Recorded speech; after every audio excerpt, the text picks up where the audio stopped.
The first sound was too sharp to be real. We were tearing apart the rotting frame of her house, the one my sister-in-law abandoned after the move. Nails shrieked out of wood. Dust bled from the drywall. Then, beneath the crash of hammer and crowbar, I heard it. A voice. Small. Fragile. Help. The word froze me mid-swing. My grip tightened around the handle. My brother glanced at me, but I said nothing. Instead, I followed the sound to the floorboards. Old wood, warped and stained. One section rang hollow when I struck it. A basement. Hidden. We pulled until the boards gave way. A ladder descended into darkness. The smell rose first. Damp, mold, and something far worse. Then the beam of my flashlight found him. A boy. Small frame. Familiar face. My nephew. But he had died 3 years ago. That accident. That coffin. The way my sister-in-law cried harder than anyone. I stared down at the impossible, and the impossible stared back. Grief makes you doubt your own senses, but I wasn't grieving anymore. I had buried that version of myself long ago. Yet, there he was, my brother's son. Or at least, that's what we had been told. Her son. He clung to the shadows as if they were safer than us. The words came out broken, but clear enough. She said, "Don't tell, Daddy." The world inside me shifted. My breath turned mechanical. "Don't tell Daddy." The phrase tore open a wound I didn't know still existed. When he finally stepped into the light, the truth sharpened like glass. His eyes, blue, piercing, wrong. Not my brother's, not ours. I knew that color. I had seen it too many times, staring back from another man's face. Her friend, the one she swore was harmless. I said nothing. Not yet. But the betrayal cracked through me in silence, sharp and unforgiving. I played my role well, the supportive brother, the helper, the silent observer.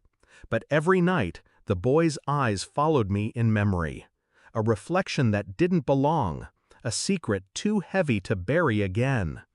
I started with the obvious, old phone records, calls at midnight, deleted messages half recovered from backups she thought were gone.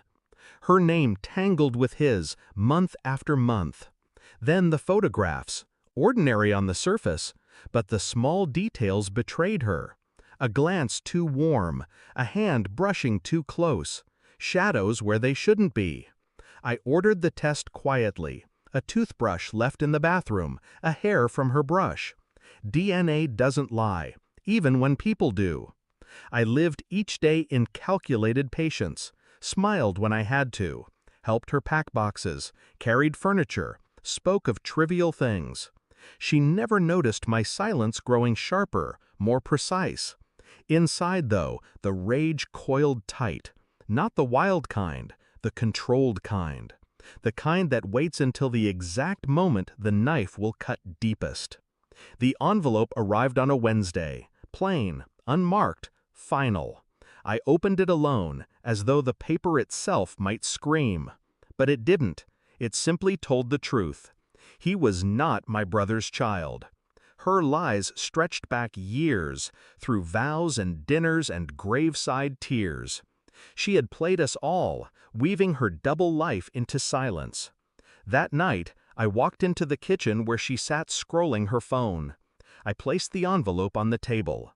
No words, no anger, just the evidence. She opened it, eyes darting, face unraveling. Her lips trembled, but I didn't move. Finally, a whisper, "You don't understand." But I did. I understood perfectly. I let her speak.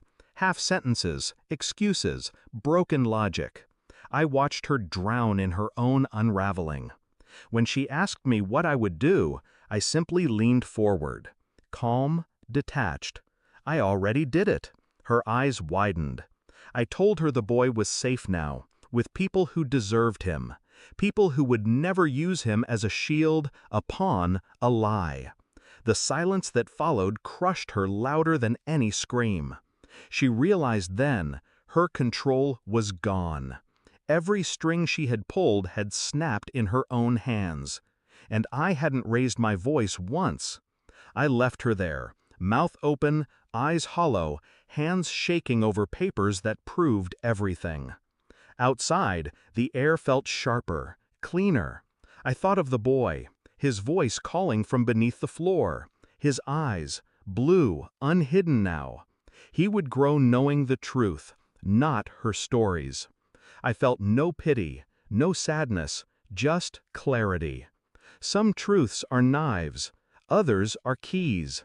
This one was both. And as I walked away from the ruin she called a home, I knew one thing with absolute certainty. She would never bury another secret again. Thanks for watching. Don't forget to like, share, and comment. Subscribe now to Cheating Stories Insight World for more amazing stories.